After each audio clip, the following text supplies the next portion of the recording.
ইন্নামা আমওয়ালুকুম ওয়া আওলাদুকুম ফিতনা। আল্লাহ বলেন, নিশ্চয়ই আমি মানুষকে ইমানদারদেরকে ধন সম্পদ দিয়ে এবং সন্তান আদি দিয়ে তাদেরকে আমি পরীক্ষা নিব। আল্লাহ তাআলা কাউকে ছেলে সন্তান, সবগুলোই ছেলে সন্তান দিয়েই ঈমান আমল পরীক্ষা নেন, আবার কাউকে কন্যা সন্তান দিয়েই পরীক্ষা নেন, আবার কাউকে কোনো সন্তান না দিয়েও পরীক্ষা নেন, আবার কাউকে দেখা যায় বিকলাঙ্গ সন্তান দিয়েও ঈমান আমল পরীক্ষা নেন। একজন মানুষের একাধিক যদি কন্যা সন্তান হয়, সে নারাজ হয়ে যায়। একজন মানুষের যদি আবার একাধিক ছেলে সন্তান হয়, সে নারাজ হয়ে যায় যে শুধু আল্লাহ আমাকে ছেলেই দান করেন, শুধু ছেলেই দান করেন, মেয়ে আমাকে দান করেন না। আবার অনেকের কন্যা সন্তান দিতে দিতে তার মধ্যে এমন হয়ে যায় যে আল্লাহ শুধু আমাকে কন্যা সন্তানই দেয়, আর কেউ কোনো সন্তান আমাকে দেয় না, ছেলে সন্তান দেয় না। এভাবে মানুষ নারাজ হয়ে যায়। অনেকের বিকলাঙ্গ দেয়, সেটাতেও মানুষ নারাজ হয়ে যায়, আবার কাউকে কোনোটাই দেয় না। এজন্য আল্লাহ বলেন, ইন্নামা আমওয়ালুকুম ওয়া আওলাদুকুম ফিতনা, নিশ্চয় আমি মানুষকে পরীক্ষা করব ধন সম্পদ দিয়ে এবং কন্যা সন্তান, ছেলে সন্তান, সন্তান আদি দিয়ে তার ঈমান এবং আমলকে পরীক্ষা করব।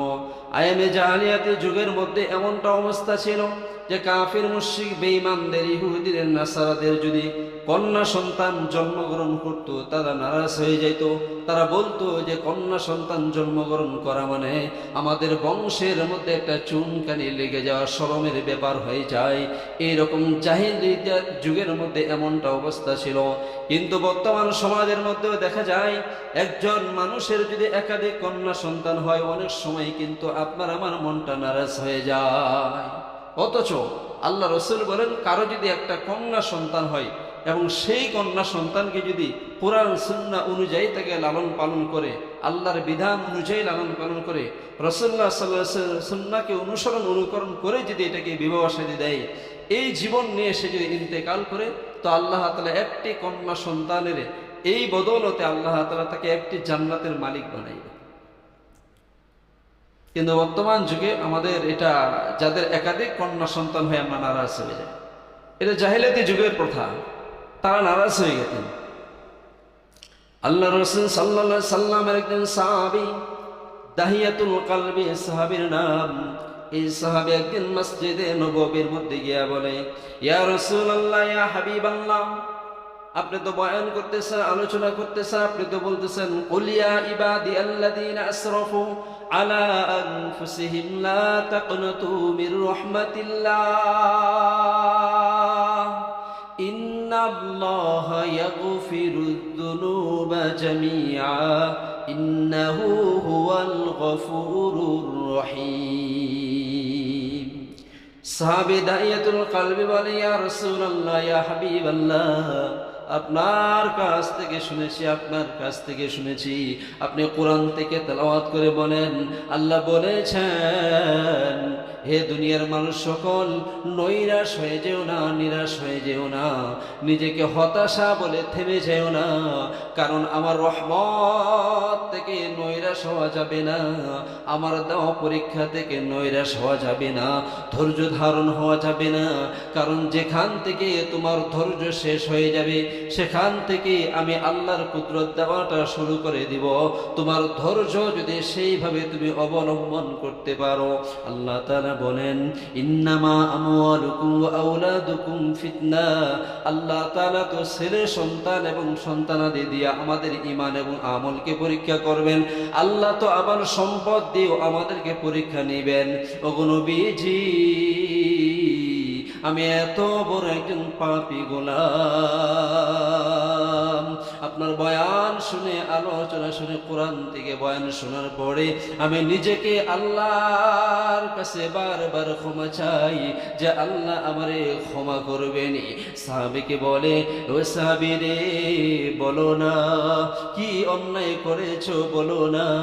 সাহাবী এখন আলোচনা করে, হুজুর, আমি বিবাহ শাদী করেছি, আমার ঘর থেকে সন্তান যখন জন্মগ্রহণ করত, তো আমার বিবির কাছে একটা ওসিয়তনামা ছিল, আমি আমি একজন প্রবাস জীবন নিয়ে বাহিরে থাকতাম।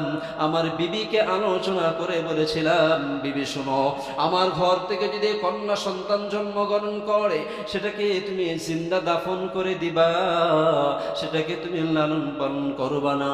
কারণ মক্কা মদিনা শহরের মধ্যে কন্যা সন্তান জন্মগ্রহণ করলে তদানীং সময় আমাদের মুখে চুনকানি লেগে যেত। মানুষগুলো বলতো অমুকের ঘরে কন্যা সন্তান জন্মগ্রহণ করেছে। কাফের মুশরিক বেঈমানের লিডারগুলো বলতো যে কন্যা সন্তান জন্মগ্রহণ করেছে, তারে দাফন দেয় নাই কেন? আমি সব সময় আমার স্ত্রীকে বলতাম, আমি প্রবাস জীবনে চলে গেলাম, যদি আমার ঘর থেকে কন্যা সন্তান জন্মগ্রহণ করে সেটাকে তুমি দাফন করে দিবা। ইয়া রাসূলুল্লাহ, ইয়া হাবিবাল্লাহ, একটা সময় আমার স্ত্রীর ঘর থেকে কন্যা সন্তান জন্মগ্রহণ করে আমি অনেকদিন পর যখন বিদেশ থেকে বাসায় আসলাম, দেখতেছি সুন্দর একটা ফুটফুটে বাচ্চা। এই বাচ্চাটা আমার সামনে খেলাধুলা করে, বাচ্চাটা আমার থেকে দূরে দূরে দৌড়াই বেড়ায়। আমি আমার স্ত্রীকে ডাক দিয়ে বললাম, ও বিবি বলো না এই বাচ্চাটা কার? আমার স্ত্রী ডাক দিয়ে বলে, স্বামী গো, আপনি যখন প্রবাস জীবনে চলে গিয়েছিলেন তখন আমার গর্ভে সন্তান ছিল। বলে হ্যাঁ। বলে ওই সন্তানই হলো এই বাচ্চা, এটা কন্যা সন্তান জন্মগ্রহণ করেছে। ইয়ার আমার স্বামী, আপনি বলেছেন কন্যা সন্তান যদি জন্মগ্রহণ করে তাকে জিন্দা দাফন করার কথা বলেছেন, কিন্তু আমি বারবার লক্ষ্য করেছি, বারবার খেয়াল করেছি, সন্তান এত সুন্দর জন্মগ্রহণ করেছে এবং তার চেহারাটা এত সুন্দর হয়েছে, আমি অনেকবার তাকে হত্যা করার জন্য গিয়েছি, অনেকবার তাকে মারার জন্য গিয়েছি। ও স্বামী আমার, আমি এক রাতে চিন্তাধারা করে ফেললাম, সকাল হলেই বাচ্চাটাকে হত্যা করে ফেলবো, এটাকে জিন্দা আমি দাফন করে দেব। ও স্বামী, একটা সময় তাকে সকালবেলায় যখন আমি ধরলাম, আজকে আমার সন্তানকে দাফন করে দেব, কিন্তু সন্তানের চেহারার দিকে তাকাইয়া দেখি আপনার মতো সুন্দর দুইটা চোখ হয়েছে, আপনার চেহারা কাটিংটা তার মধ্যে রয়েছে, নাকটাও তা আপনার মতো হয়েছে, তার চেহারাটা সুন্দর আপনার মতো হয়েছে। আমার বড় মায়া লাগছে, তার আমি কোনোভাবে হত্যা করতে পারি নাই। মনটা চাইছে যে আমার স্বামীর আদেশটা পালন করি, কিন্তু যতবার গিয়েছি ততবার তার চেহারার দিকে তাকাইয়া তার প্রতি মায়ার নজর রাইখা আমি তারে মারি নাই, তারে আমি হত্যা করি নাই। দাহিয়াতুল কালবি বলে, ইয়া রাসূলুল্লাহ, ইয়া হাবিবাল্লাহ, আমি একদিন, দুই দিন, তিন দিন, চার দিন যখন হয়ে গেল, 7 দিনের মাথায় আমার স্ত্রীকে বললাম, আমি প্রবাস জীবন থেকে চলে আসছি, আমার বন্ধুর বাসায় আমি যাব, আমার কন্যা সন্তানটাকে সাজাইয়া গুজাইয়া দাও, আমি দাওয়াত খাওয়ার জন্য নিয়ে যাব। ইয়া রাসূলুল্লাহ, ইয়া হাবিবাল্লাহ, বাচ্চাটাকে যখন সাজাই দেয়, সাজাই দেওয়ার সময় দৌড়াই দৌড়াই আসে আর বলে, আব্বু তুমি যে আমার আব্বু, কেন আমার সাথে কথা বলো না, কেন আমার সময় দেও না? বাচ্চাটা সাজুগুজু করে আর বারবার আসে, আমার ঠোঁটের মধ্যে ঠোঁটটা মেলাইয়া চুমু খায় আর জড়াইয়া ধরে আর বাবা বাবা বলে ডাকতে থাকে। এক সময় ইয়া রাসূলুল্লাহ, ইয়া হাবিবাল্লাহ, আমার স্ত্রীকে কোনোভাবে কথাবার্তা বলে ফুসলাইয়া যখন বাচ্চাটাকে নিয়ে আমি চলে যাই আমার বন্ধুর বাসায়। মূলত বন্ধুর বাসায় যাওয়ার কোনো উদ্দেশ্য ছিল না, মেয়েটাকে হত্যা করার আমার উদ্দেশ্য ছিল। ইয়া রাসূলুল্লাহ, ইয়া হাবিবাল্লাহ, আমার চাদরের নিচে কবর খনন করার যন্ত্রটা বা মাটি খনন করার যন্ত্রটা নিয়ে যখন চাদরের মধ্যে নিয়ে যাই, এক সময় যেতে যেতে জঙ্গলার মধ্যে চলে গেলাম। ওই জায়গায় যাওয়ার পরে আমি যখন গর্ত খনন করতেছি, আমার মেয়েটা ঠিক গর্ত থেকে দূরে সরে বসে আছে আর বলে, বাবা কথা ছিল না বন্ধুর বাসায় তুমি যাইবা দাওয়াত খাওয়ার জন্য, কিন্তু বাবা এখানে কেন তুমি গর্ত খনন করতেছ? গর্ত খনন করতে করতে ইয়া রাসূলুল্লাহ ইয়া হাবিবাল্লাহ আমার গা থেকে মাথা থেকে ঘামগুলো বেয়ে বেয়ে পড়ে যায়। মেয়েটা দৌড়ায় এসে ছোট্ট করে আওয়াজ দিয়ে বলে, আব্বু তোমার শরীর থেকে কেমন জানি ঘামগুলো বেয়ে বেয়ে পড়তেছে। মুছে দেয় আর বাবা বলে ডাক দেয়, বাবা তুমি এই কাজ কেন করতেছো? আজকে দাওয়াত খাওয়ার কথা ছিল, বন্ধুর বাসায় যাওয়ার কথা ছিল, আমার আঙ্কেলকে দেখবো, বাড়ির সবাইকে দেখবো, বাবা কেন তুমি এই কাজটা করতেছো? ইয়া রাসূলুল্লাহ ইয়া হাবিবাল্লাহ নবী গো, যখন আমি গর্ত খনন করি মেয়েটা আমাকে এত মায়ার নজরে ডাক দেয়, এত মহব্বত করে ডাক দেয়, আমার মনটা তারপরে পাথরের মতো শক্ত হয়ে গেল। এক পর্যায়ে যখন গর্তটাকে খনন করে ফেললাম, আমার 3 বছরের সন্তানকে ডাক দিয়ে বললাম, মা এ জামিলা একটু সামনে এসে দেখো না কেমন গর্তটা হয়েছে। আমার মেয়েটা যখন দৌড়ে আসে, ইয়া রাসূলুল্লাহ ইয়া হাবিবাল্লাহ নিচের দিকে তাকাইছে, ঠিক তাকানোর সাথে সাথে মেয়েটাকে আমি এমন জোরে গলা ধাক্কা দিয়ে গর্তের মধ্যে ফালাই দিলাম। গর্তের মধ্যে পড়ার সাথে সাথে মেয়েটা বলতেছে, বাবা মায়ের কাছ থেকে শুনেছি আইমে জাহিলাতি যুগের মধ্যে এই যুগে নাকি কন্যা সন্তান জন্মগ্রহণ করলে মক্কার মানুষেরা মদিনার মানুষেরা তাদেরকে নাকি জিন্দা দাফন করে দিত।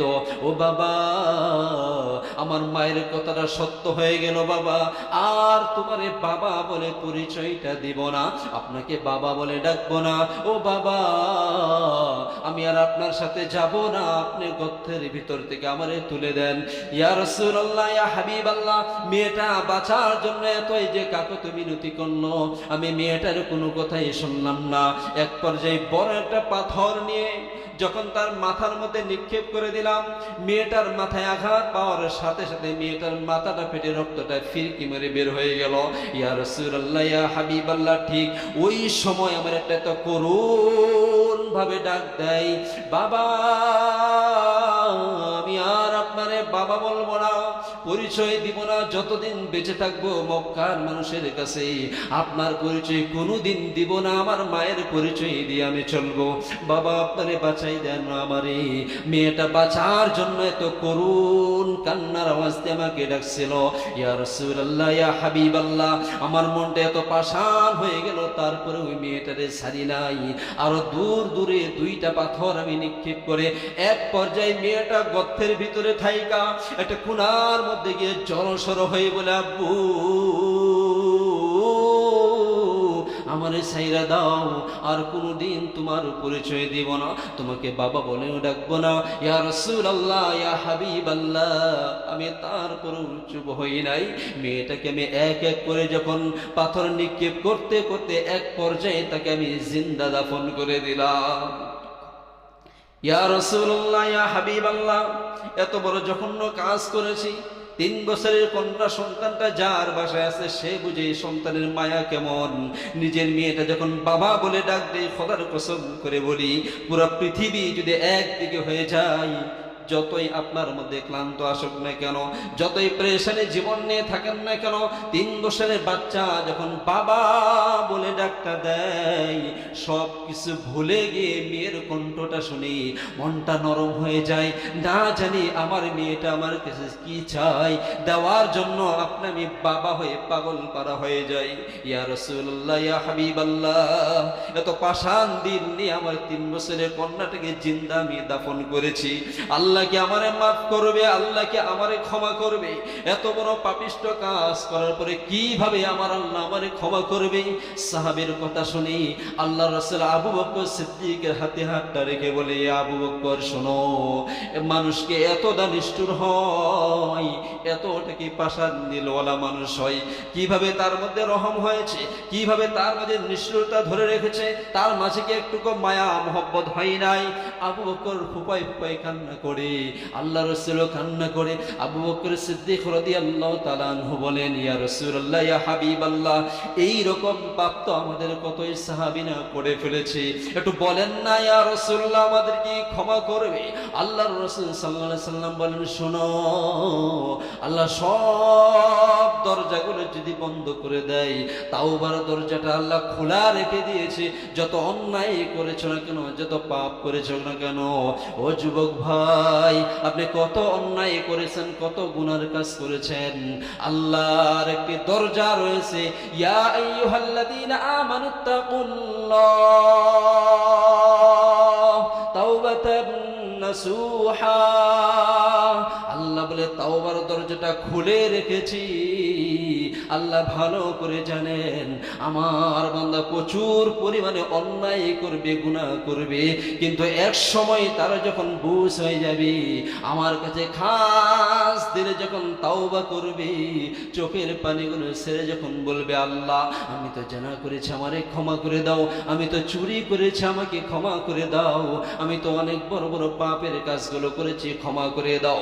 ওগো আল্লাহ, গোপনে কত গুনার কাজ করেছি, প্রকাশ্যে কত গুনার কাজ করেছি, আল্লাহ আমারে মাফ করে দাও। আল্লাহ বলে তাওবার দরজা যদি বন্ধ করে দেই, তাহলে আমার নবীর উম্মত একটাও জান্নাতে যাইতে পারবে না। কারণ নবীর উম্মত গুনাহ করবে, এক সময় বুঝ হলে, জ্ঞান হলে তারা আমার কাছে ক্ষমা চাইবে, আর আমি আল্লাহ দরজাটাকে খুলে দিলাম। ইয়া আইয়ুহাল্লাযীনা আমানুত্তাকুল্লাহ তাওবাতান নাসুহা। কেউ যদি খাটিয়ে দিলে তওবা করে আল্লাহর কাছে মাপ চায়, আল্লাহ আমার সকল গুনার জন্য তওবা করতেছে, আমারে মাফ কইরা দেন। আল্লাহ বলে, এক ফোঁটা চোখের পানি কেমন দাম জানো? বলে আসমান জমিন সবগুলোই যদি বিক্রি করে দেই, সবগুলোই যদি কিনা বেচা হয়ে যায়, আমার বান্দার এক ফোঁটা চোখের পানির সমান তার দাম হবে না। এই জন্য দেখা যায় আমাদের মাঝে যে কন্যা সন্তান হওয়ার পরে দেখা যায় আমাদের মন মানসিকতা নষ্ট হয়ে যায়, যে কেন কন্যা সন্তান জন্মগ্রহণ করলো। অনেক গরিব মানুষ, অসহায় মানুষের বারবার একাধিকবার কন্যা সন্তানে হয়, কিন্তু সে বলে যে কেন বারবার আল্লাহ আমাকে কন্যা সন্তান দেয়, একটা ছেলে সন্তান দেখ না। আল্লাহ ভালো করে জানেন, আল্লাহ তো বলেই দিয়েছেন, ইন্নামা আমওয়ালুকুম ওয়া আওলাদুকুম ফিতনা, যে মানুষকে আল্লাহ তাআলা সম্পদ দিয়ে তার ঈমানের পরীক্ষা নেবেন, তার আমলের পরীক্ষা নেবেন, ধৈর্যের পরীক্ষা নেবেন। আল্লাহ তাআলা কন্যা সন্তান, ছেলে সন্তান দিয়ে আপনার আমার ধৈর্যের এবং ঈমানের আমলের পরীক্ষা নেবেন, এবং আল্লাহ তাআলা কাউকে কোনোটা না দিয়েও পরীক্ষা নেবেন বান্দা হতাশা হয়ে যাচ্ছে কিনা। এজন্য আল্লাহ বলেন, কুল ইয়া ইবাদি আল্লাযীনা আসরাফু আলা আনফুসিহিম লা তাকনাতু মির রাহমাতিল্লাহ ইন্নাল্লাহা ইয়াগফিরুয যুনুবা জামিআ ইন্নাহু হুয়াল গফুরুর রহিম। বান্দা আমার রহমত থেকে কখনো নৈরাশ হয়ে যেও না, কখনোই যাবা না। যখনই তোমাকে শয়তান ধোঁকা দেয় যে আল্লাহ তাআলা মনে আমাকেই দেখতেছে না, সবাইকে দেখতেছে, আল্লাহ সবাইকে সবকিছু দিচ্ছে, আমাকে মনে হয়ে দিচ্ছে না, না, তখন তোমার প্রতি দেওয়ার সময় হয়ে যাচ্ছে। তুমি তখনই আল্লাহর কাছে তওবা করো আর নিজের মনটাকে আল্লাহর প্রতি ওইভাবে মুতাওয়াজ্জহ করে নাও যে আমি ইবাদত করতেছি, আমি আল্লাহকে স্বয়ং দেখতেছি। যদি আল্লাহকে আমি না দেখতে পাই তো আল্লাহ আমাকে দেখতেছে। এমন ইবাদত করে যদি আমরা আল্লাহর কাছে তওবা করতে পারি আর কান্নাকাটি করে চাইতে পারি, দেখবেন এক সময় আল্লাহ তাআলা যদি আপনার প্রতি রহমত নাজিল করে দেয়, এক সেকেন্ডের মধ্যে আল্লাহ তাআলা আপনাকে আমাকে দিয়ে দিবে। এজন্য আল্লাহ তাআলা রহমত থেকে নৈরাশ হওয়া যাবে না। ছেলে সন্তান, কন্যা সন্তান, এগুলোর থেকে নৈরাশ হওয়া যাবে না, হতাশা হওয়া যাবে না। আল্লাহ দান করেছেন, আপনি আলহামদুলিল্লাহ বলেন। কেন আপনি কন্যা সন্তানের প্রতি নারাজ হয়ে যায়? আজকে সমাজের মধ্যে আমাদের নারীরা খুব অবহেলিত। একাধিকবার কন্যা সন্তান হচ্ছে, অনেকের মন খারাপ, হুজুর আমার কেন একাধিকবার কন্যা সন্তান হয়? আচ্ছা বলেন, একটা নারীর কি এটা সবকিছু তার ক্ষমতা যে ছেলে সন্তান দেওয়া, কন্যা সন্তান দেওয়া? তার মন চাইলে এবারকার সন্তানটা ছেলে সন্তান আপনাকে দিবে, বা এবার মন চাইলে তাকে কন্যা সন্তান দিবে, তার তো কোনো ক্ষমতা নাই। ক্ষমতার মালিক কে? আল্লাহ। এজন্য আল্লাহ তাআলা যখন যেই সন্তানকে দেয়, এটাকে আপনাকে শুকরিয়া আদায় করে আপনাকে গ্রহণ করে নিতে হবে। আল্লাহ যেটা দিয়েছেন আপনাকে আমাকে, সেটাই রহমত স্বরূপ আপনাকে আমাকে দান করেছেন। আল্লাহ রব্বুল আলামিন আপনাকে আমাকে সকলকে কথাগুলোর প্রতি আমল করা তৌফিক দান করুন। সকলে বলুন আমিন।